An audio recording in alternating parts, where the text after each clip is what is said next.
So in the last 24 hours, the main party leaders have made the province of Quebec their focus. The Conservative leader, Andrew Scheer, there on Tuesday night, and again this morning before heading to Ontario. Justin Trudeau and Jagmeet Singh there all day today.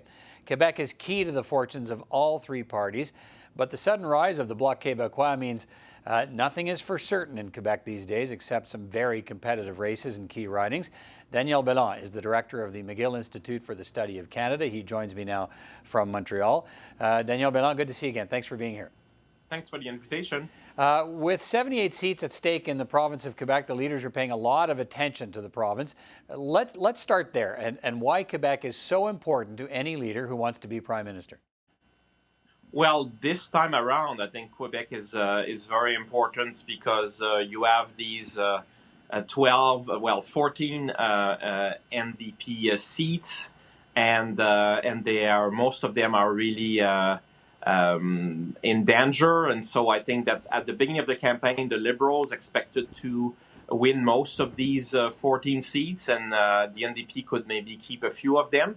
But right now, with the rise of the Bloc, I think that it's much more difficult for the Liberals to think about winning the large majority of these seats. And beyond that, Quebec is a bit volatile. So, if you take Ontario, typically when the party wins in Ontario, wins the most seats in Ontario, they form government. But often Quebec votes in a different way. Like in 2011, Canadians elected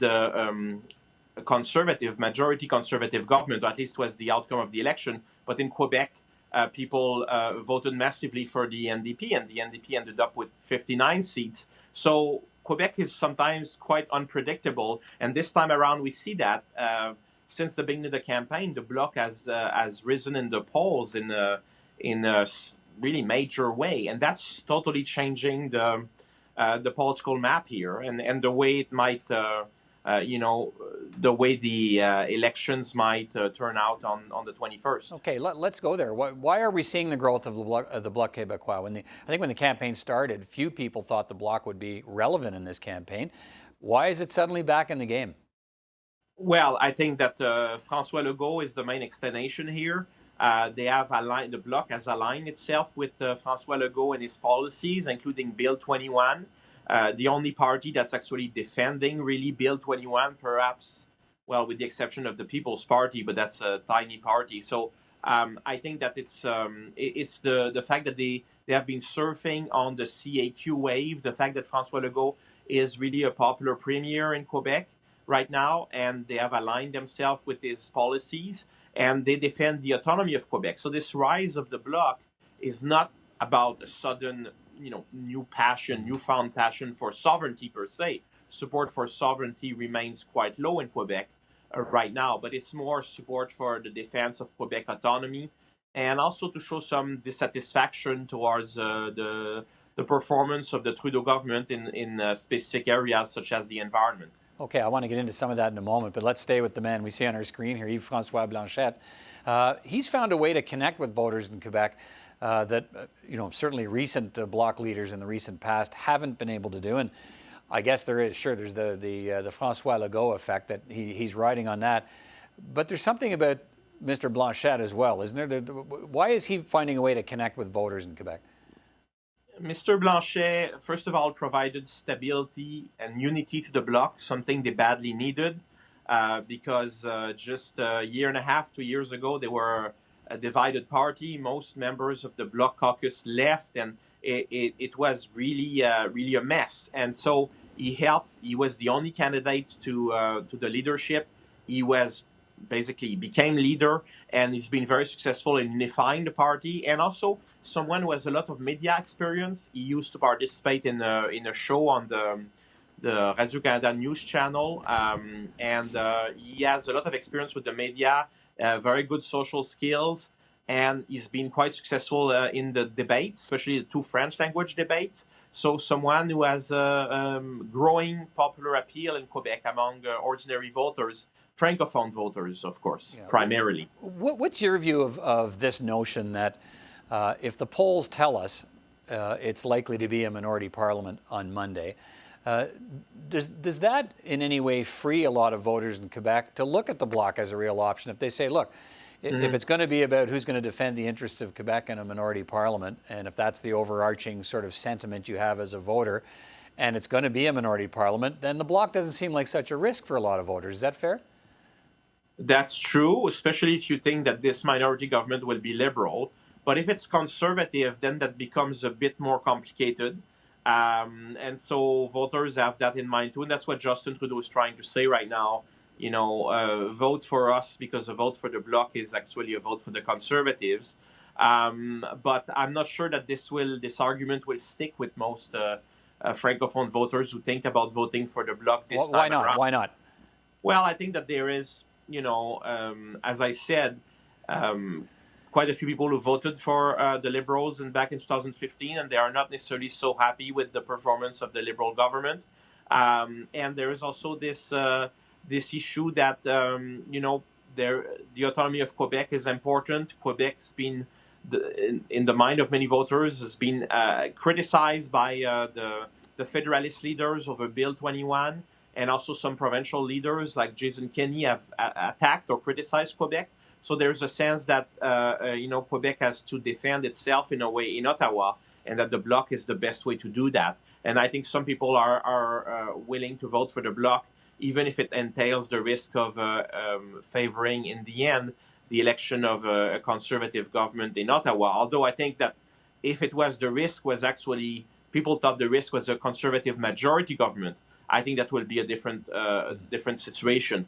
But right now the talk is about a potential minority government, minority parliament. And in that case, voting for the Bloc is, yes, perceived as less of a risk. Each of the leaders seems to have a weakness here. Let me turn to Andrew Scheer. He made this impassioned speech last night, trying to say, look, we are the party that can allow for the full development, the full growth of Quebec within Canada. We're going to give you autonomy over a number of different things. We're going to let you do your own thing on Bill 21, essentially. And yet, he's sliding in the polls as well with the rise of the Bloc. So what is it about Andrew Scheer that's not clicking with Quebecers? Well, I think that one aspect of the Bloc I didn't mention, but this time around they decided to emphasize the environment as an issue. It's not something that they are naturally associated with, but they sense the public pulse, the public feelings, and especially public sentiment, especially among younger people in Quebec. And that's an issue for Andrew Scheer, is all this issue of pipelines and the energy corridor. That's not flying at all in Quebec, and that doesn't help him. I think that people will hear Andrew Scheer and they will think, well, I may as well vote for the Bloc, because if the Conservatives can only get a minority government, having the Bloc will put pressure on Andrew Scheer if he becomes Prime Minister at the helm of a minority government. Electing more Bloc MPs will actually put more pressure on the Conservatives to deliver on that decentralization agenda. So I'm not sure this will actually work very well as a strategy. I understand the rationale for it, and I do think that if the Conservatives will have a minority government, they could seek the support of the Bloc on key issues that will give more powers to Quebec or decentralize the federation. So I think here I'm not convinced that this will actually work for Andrew Scheer in Quebec or for the Conservatives in Quebec. But what he's saying, I think, could let us anticipate what might happen in the case of a Conservative minority government. And now they might actually seek support from the Bloc on key policy issues. Okay, let's finish on the NDP leaders, also in Quebec today, hoping to save some of those 14 seats that the NDP has in the province. The polls seem to suggest that the fall for the NDP may have stabilized a bit in Quebec. And Jagmeet Singh saying today that, look, I think people and more and more voters in Quebec are actually looking past my appearance, which he knew would be a concern, and saying, he does share our values, and giving him maybe a second look. What do you think the NDP is facing in Quebec on Monday? Well, I think the odds are still stacked against them in terms of the number of seats. I think that they are likely to lose most of their seats in Quebec. That's still the case. But again, likely, it's not. Things can happen. A lot of people actually, and that's the case especially in Quebec, will decide how to vote in the booth. Like, they will decide at the very last minute. And it's true that Jagmeet Singh has performed well in the French debates in general, especially the first French debate, the TVA debate, and that his popularity in Quebec is increasing. But the NDP is still quite low in the polls, even if it's doing better in Quebec. So it's still a very tough battle for them in the province. But I think he's doing maximum. He's putting a lot of effort in spending time in Quebec and speaking to Quebecers, because things are going slightly better for them in Quebec, but it doesn't mean that this will result in preserving most of their seats come October 21st, come Monday. All right, Daniel Béland, always a pleasure to talk to you. Thanks again for your contribution and your insight today, and we'll talk soon. Thanks for the invitation. Have a wonderful day.